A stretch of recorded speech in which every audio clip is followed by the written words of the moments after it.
What's up, YouTube? Mitch Santona here with amazing Spider-Man toys.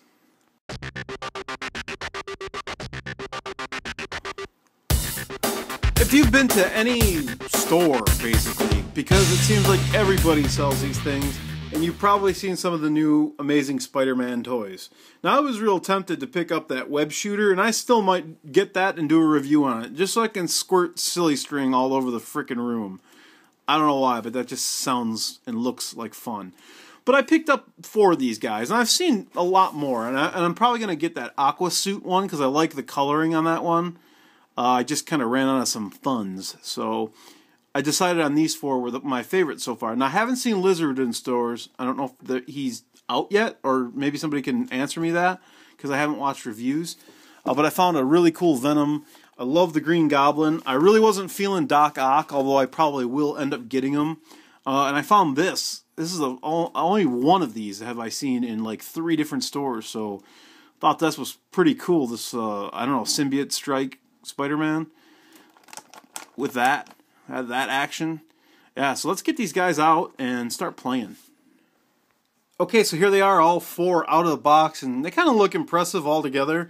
But I'm going to take a little closer look at each one of these individual and give you my thoughts. Okay, so right out of the package, I looked at this thing and said, man, I really love the deco. The paint is nice on it. I bought it specifically for the paint and for his like costume, because all of them have different, completely unique costumes. But this was one of the ones that kind of appealed to me a little bit more than the others. And I love that he's got a giant black spider on his back. That's very, very cool. Then I pulled this thing out of the package. His, what is it called? The giant grip jaw, clamp jaw sidekick. And then I actuated it by going like this. And promptly cast it aside because that's total garbage. Just give you a little close-up here of the top of his face here and the upper torso. And yeah, he does look quite nice. Aside for a little caca on the top of his head. I think he's in good shape. Now here is why I hate this thing, because this costed me money. This was extra plastic, gears, little spring mechanisms, a couple screws, and just a bunch of wasted extra packaging for that gimmick, where I think they could have used it on, I don't know, articulation? This is Spider-Man, dude. It needs to articulate, and he doesn't. He doesn't really at all. I mean, he's got some, but not like I like my Spider-Man to have. Now, this guy's got a ball joint, but it's very, very limited by the head sculpt, so it's more of just a swivel. He's got some of these universal joints, I think they're called. I don't know. So that you can do that. The arms aren't too bad. He's got a bendy elbow here. He's got no wrist swivel, which is kind of a shame. Same with this arm, and it's kind of a shame, really more so with this arm, because now he's like looking like he's at a concert, dude. No waist, and that just sucks because it's all rigid. And then these are just swivels, so if you're not gonna give me a waist, at least give me one of those universal joints so the legs can kind of splay out a bit. Those are just pivots, and so are his knees, so that kind of sucks. Now he's got a little bend at the bottom of the foot here, so that's okay, but he's got no ankles either. So, yeah, overall, I'll tell you what, man. Get rid of this crap and give me some articulation on my Spider-Man. Now, Goblin, he is cool. He is really cool. I think you're getting your money's worth with this gimmick, because it's big, he rides it, right? And he can launch the head of the glider here, and it does flap the wings, too. So, let's do that now. Nice. Good shot as well.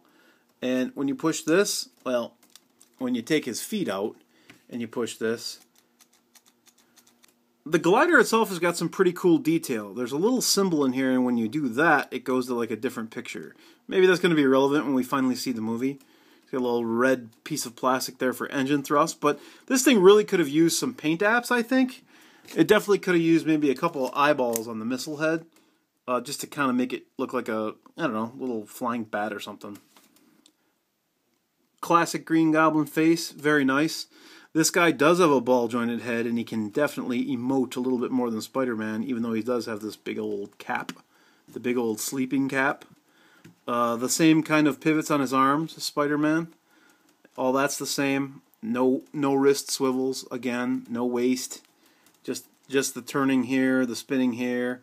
It's all pretty much the same as Spider-Man, except that he's got a little bit better motion on his face. And what a face that is.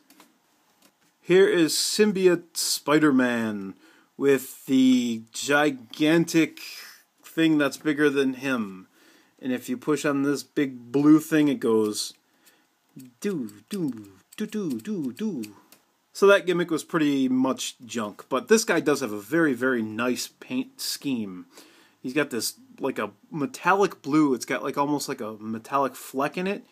And it fades ever so nicely and sweetly all up and around and swirls around all in the right spots and kind of highlights and accentuates his muscularity or something.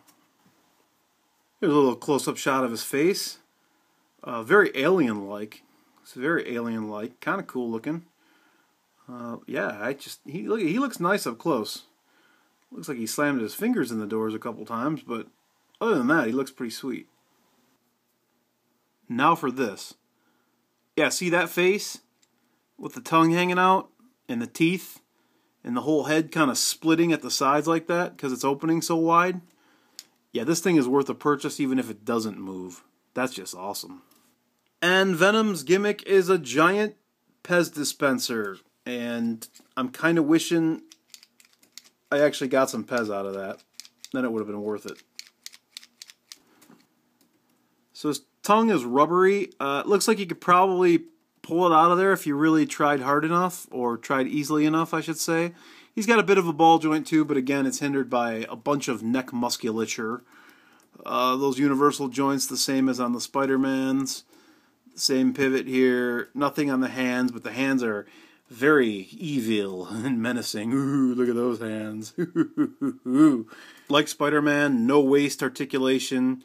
He's just got the pivots here, and he can kind of spin at the knees, but it's very tight to do so.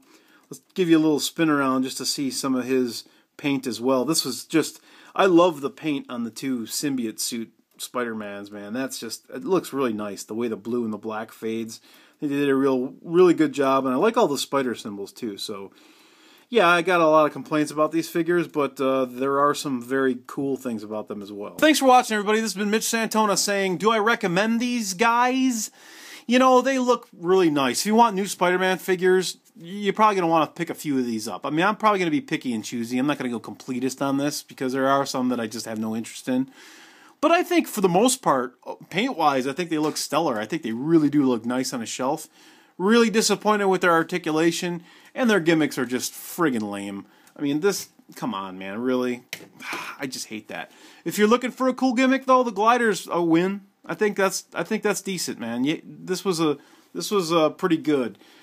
This would have been good if it came with some cherry Pez, but it didn't, so it's junk.